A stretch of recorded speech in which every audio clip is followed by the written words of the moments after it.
play out of getting a little mana flooded if you have the Goblin Guides, but if you get mana screwed, it's going to be a rough time. You know, if you only have one land the whole game, you just can't cast your Searing Blazes, you can't cast anything. So here we are, everybody. Welcome to the finals of the Star City Games Open Series Standard portion here in Edison, New Jersey.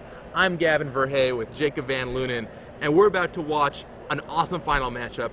On the right, you have Mike Eisenhauer. Mike has known about the red version of the Cobblade deck and has opted, you know, I don't think red is where this deck wants to be. I want to play these Tectonic Edges and a more consistent mana base, play a bunch of, you know, make sure I can play all 4 Celestial Colonnades. And he's playing a blue-white Cobblade deck he's worked on a lot. He's Eisenhauer on Magic Online if you've ever faced him, and he's had a great run in this tournament. On the left-hand side of your screen, Patrick Sullivan. On the flip side, Patrick had originally planned on spending a lot of time in the booth, and then about 20 minutes before the event, he was like, I'm going to play in the tournament, let me build a mono red deck. He pulls out a box of all the mono red cards you could possibly want, finds all the ones for standard, is like, I'm going to play these ones, let's register and go, and now he's in the finals of the event. Always the humble servant. Patrick was, you know, I'll sleeve up mono red. I'll play to the tournament so I can start commentating around like round 5. Right. That's what he was saying. Things like that. And Patrick just plays red in every format ever. And this weekend it's turned out pretty nicely for him. Yeah, it's worked out really well. Now, again, like the thing I've talked about, the turn 1 Goblin Guide against the blue-white version of the deck is just so powerful. So we're about to have John Sukenik join us here joining us in the booth. Joining us in the booth is John Sukenik, who just lost his semifinal matchup, and we are. Get more in the camera. Hi guys. Oh, they just see the screen. Yeah, they just see the screens in front of us. Oh man. So yeah. Right, that's not fair. So we're watching the finals matchup right now between Patrick Sullivan and Mike Eisenhauer. The turn 1 Goblin Guide is just so strong in this matchup. Like I said, it's going to get in for at least 4 points. Yeah. With the Searing Blaze here, it's just going to be. Yeah, it's Mike's on his heels so hard here. Yeah, definitely. Are you not playing in the Legacy portion? Yeah, they gave me a bye. Like, they're going to give a bye to whoever's in the finals, but they really wanted to start the tournament, so they just gave me a bye anyways. So you are still playing the Legacy portion then? Yeah. Oh, that's pretty awesome. What are you playing in Legacy? I'm playing Merfolk. I've never played Legacy in my life. I was going to play Countertop, but that didn't seem too good of an idea. But yeah, we'll see how Merfolk runs. I'm running like Infinite Sword of Temptation, so I hope I play against Show and Tell all day. Sure. That's a pretty good one to steal an Emrakul with, right? Yeah. Well, it's great to have you here in the booth. Congratulations on your semifinal finish. Oh, thanks. Back to the action. We have Squadron Hawk down for Eisenhauer, and Sullivan's continuing to make waves. See if probably that Squadron Hawk will fall prey this turn. Yep. See probably Burst Lightning. Down. Yep. And 4 in with the Goblin Guide. Mike down a 9. It's going to be a land though. Nope, no land, just another preordained. A nice little one-sided telepathy there for Patrick Sullivan. And he just goes bolt to the face. Bolt your dome. Going for the throat. I use that all the time. It's like Gruesome Encore, but for me. Gruesome Encore, a great one for puns. So Squadron Hawks coming out to play. Patrick Sullivan's like, would you like to search with your Squadron Hawks? And Mike's like, why, yes, I would like to search with my Squadron Hawks. So he finds another Hawk. So serious. Yeah, man, they look so serious on the outside, but these are two players who are just having a lot of fun playing. And well, now it's serious mode, right? It just went serious mode, right? It's the finals. I don't know. Like usually when things go to the finals, Look at Pat's face. Look at that fire. He always. Hey, you know what that is? Is that that's the eye. It's an animal, it's like a large feline. The eye of the tiger. That's right. Oh man! All right, so the tiger blood, Charlie Sheen. You went there. You had to go there. All right, so Burst Lightning hits the Squadron Hawk. This game looks over. And yeah, he bounces in for 2 more points of damage. Patrick Sullivan off to a really good start here. Things not looking so good for Mike Eisenhauer. Ember Hauler. That's basically puts Mike at a virtual 2. Does he have the Baneslayer Angel in his hand? Doesn't look like it. Squadron Hawk, and he just passes. Things looking like the game is about to wrap up. I think that's a Burst Lightning in Sullivan's hand.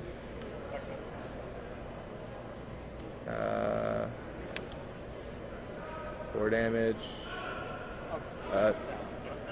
Flips. It's a land. Goes into Eisenhower's hands. And yeah, he's going to block, and assuming nothing else is there, he'll take 2 from the Ember Hauler, and that'll be that. Yep, Mike packs him in, already on the game too. It's quick.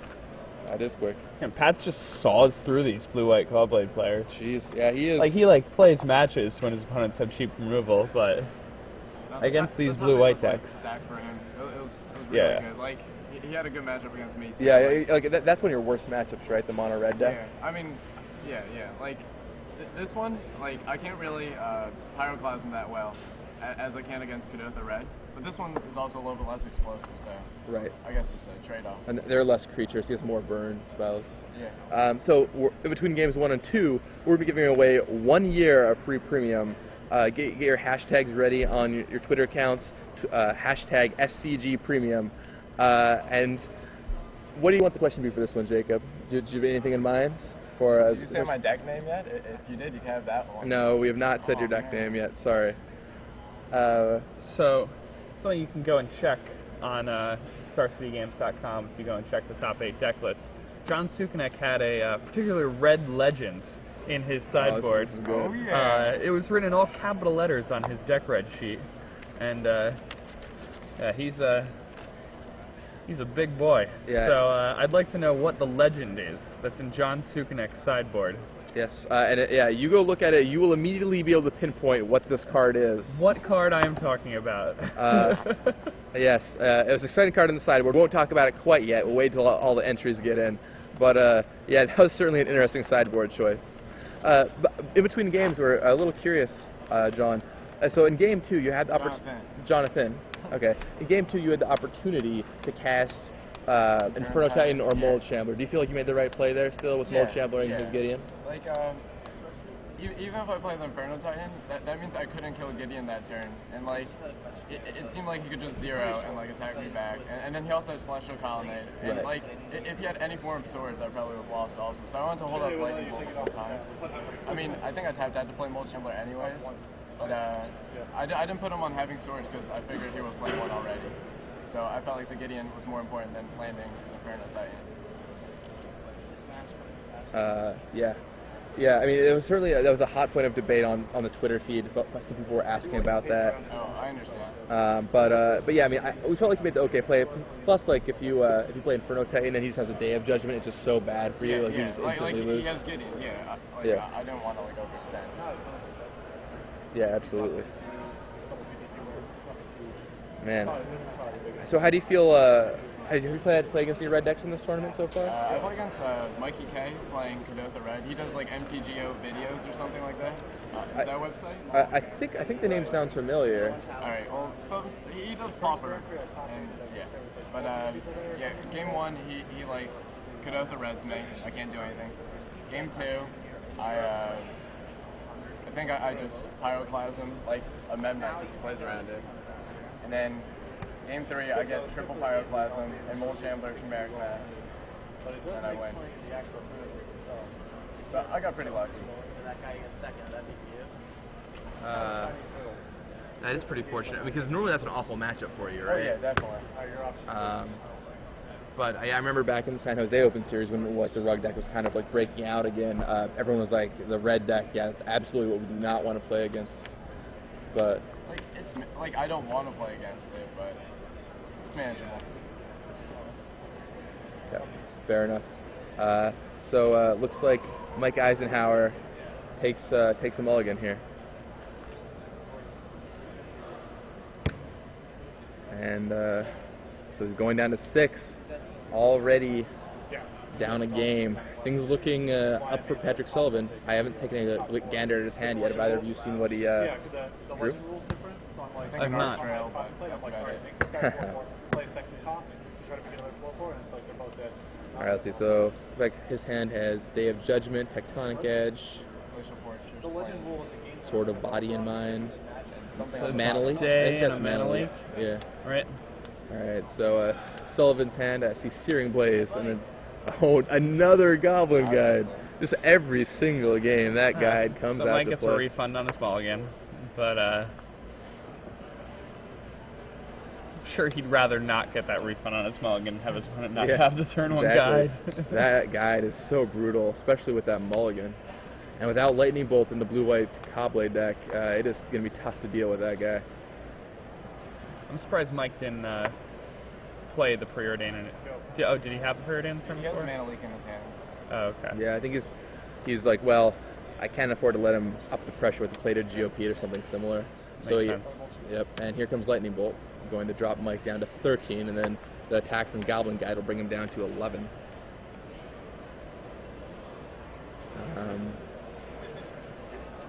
Let's see, now Pat's trying to figure out what the play is here. Serves in for 2. Good old P. Sully. Master of Red, he's just like, I'm going to pass. Right. Only one land that taps for mana on the table. You're at 11. You're like, all right, you left 2 mana untapped. I'm not playing anything to that. All right, so here comes the namesake of the deck. He's probably going to end of turn Searing Blaze that. Oh man, end of turn Searing Blaze, which will run into Mana Leak, but then Patrick can just untap and. He doesn't have a 3rd land, so. Right. But fortunately, that Scalding Tarn will still trigger the Searing Blaze, which is nice. And that'll draw out the Mana Leak almost assuredly from Mike Eisenhauer. But we'll see what happens here. Searing Blaze is definitely a card you want to be leaking. Yeah, I mean, killing your guy plus taking 3 damage, that's I mean, Mike's trying to slowly rebuild his way into the game, but it's going to be difficult. All right, yep, there's the Searing Blaze. And I think, yep, Mana Leak for sure. And Patrick's like, come on, land. Looks like he drew another Searing Blaze, or was that a Spike Shot Elder? Spike Shot Elder. Spike Shot Elder. Arc Trail. Drops Mike to 9. Goblin Guide will smash him down to 7. Shows off a Flash Freeze. And Patrick Sullivan is constrained on lands right now. He's going to have to either play Squadron Hawk or Day of Judgment. What do you think is the play? Probably Squadron Hawk. He already played on Arc Trail and Searing. Yes. Yep, he's searching his library, so looks like we're getting a Hawking. Unless he's searching for a long time. Yeah, no, yep, Hawk. Finding some more Hawks. Yep, so he's got the Army of Hawks started. But Patrick can probably still easily slice Mike's life down to 5 by killing that Hawk on his turn. Yeah. Well, Eisenhower has a Flash Freeze in his hand. Right. So it won't be that easy. Let's see if Sullivan finds the land he's been digging for. Got that Koth, he would love to get active. I think that's another Arc Trail he drew this turn. I believe it's Spike Shot Elder. Or another Spike Shot Elder. The double Elder, eh? Alright, he runs the Elder out there. And it's a rough situation. Shows off Stoneforge Mystic. Okay, so he's just going to block in Day probably. If he has another land deck. Yep, it shows off Mystic. And yeah, I mean, dang, that Spike Shot Elder is a huge issue because it just shoots down those Squadron Hawks. Yeah. If Patrick ever draws land. And here comes Spike Shot Elder, no, number 2. Yeah, it's going to be a great day for Mike Eisenhauer. Pun intended. Don't let him fool you. Only slightly intended. I figured it when I was halfway through the sentence. The judge just wanted to get his hand in there. I was trying to do that the whole time. Flash Freeze down the Arc Trail. If he has a Baneslayer, that would be pretty clutch. Yeah, the Baneslayer. That judge loves checking if you tap the right lands. He's done it to me twice. Been like, did you tap the right lands for that? And both times I had tapped the correct lands. That's why I said next to him. He doesn't do it when you're next to him. He only does it when you're across? Yeah. You can't see it, right? He's just being thorough. That's good. Yeah, I mean, it's a. I'd rather make sure that you tap the correct lands than have some kind of snafu. I just thought it was. Alright, so it looks like he got a sort of Feast and Famine here. And Squadron Hawk comes out to play. Hawks. All Hawk all the time. So now that's an Arc Trail, I think, that he just drew. Which will be good if it resolves. And Deprive. Did he bounce land? Oh. Looks like Pat Paxton. Sullivan conceded.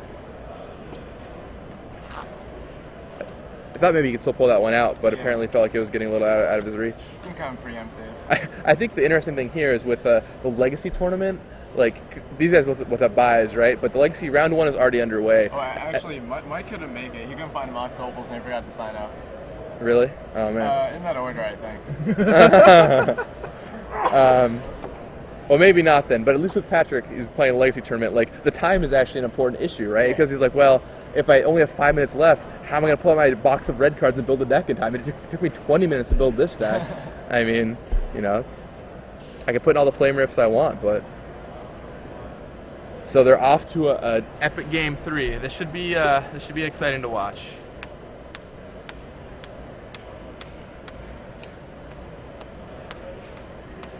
Flop answers. Yeah, I think people figured it out. So how was that card for you? All right, so the story of the day was probably round 2. My opponent goes turn 1 Goblin Guide. I keep like a 2-land hand. Gives me a preordain, and then I preordain, leave some lands on top.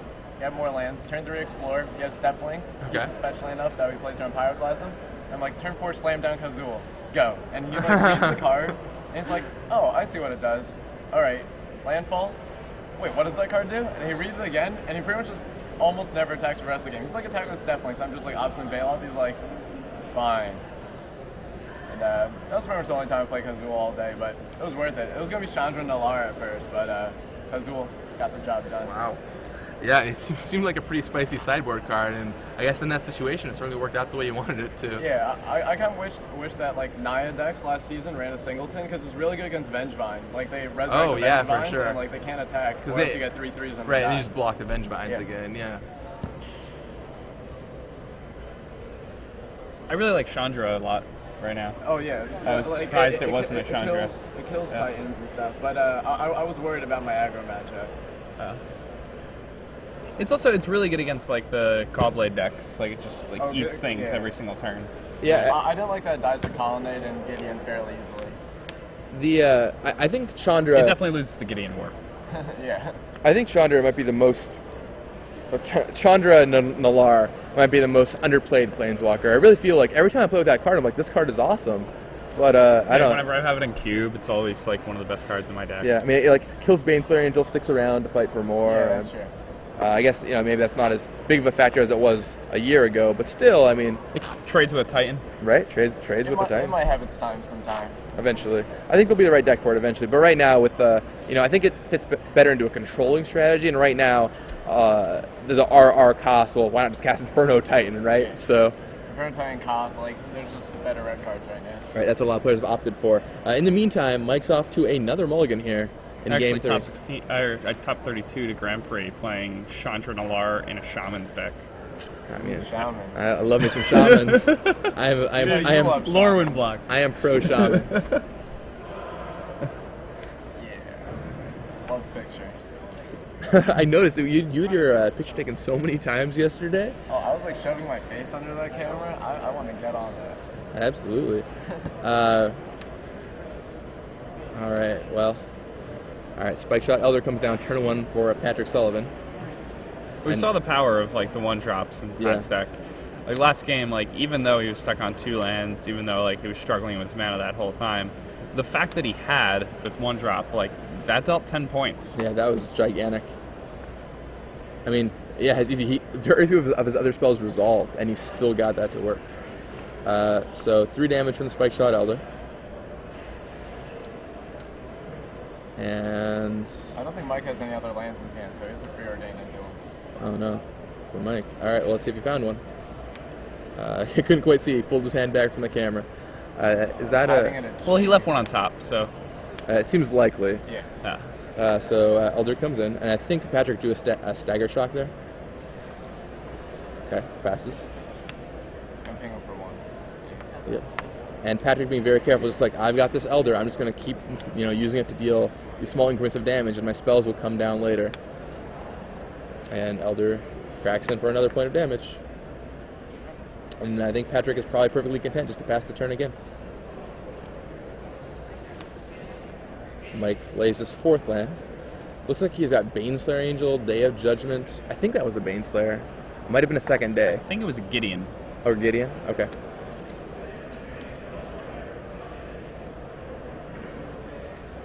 And Patrick, considering his options, is trying to figure out if he wants to Elder. Yeah, alright. serves in with the elder. And see Mike down to 12 already, and Patrick has cast a lone spell, and Mike is sitting on 12 life. What such discipline! Patrick still has all of the cards in his hand, all the burn spells, and if Mike ever taps low, it could be a world of hurt for. I think Mike has to run out Gideon and +2. Yeah. That shows. I think that's Mike's play. I mean, the other play he has is like getting in -2 play, but that seems Horrible. well, I mean, That what does is not the seem good. It's +2? not horrible. It's not. What is the +2 accomplishing? Because you're just saving yourself 1 damage. So yeah, it Oh, was he has a Baneslayer. Yeah. I think he's got. Is that Mark of Mutiny in his hand though? it is. So yeah, he's got it. And there it is, the hand. Congratulations, Patrick Sullivan. is the Star City Games Standard Open Series Edison, New Jersey champion. Wow, look at him. Look at him. He doesn't even believe it. And this just in, you're actually dreaming. Sorry, Pat. Yeah. Pinch yourself. Time Look to a little wake up. happier, Pat. Come on, jeez. Well, we'll have him in the booth here in a second. I'd also like to congratulate Eisenhauer. Yeah, on a great finals appearance. That's awesome. Yeah, we're gonna bring Patrick Sullivan by the booth here in just a moment as he's being directed over by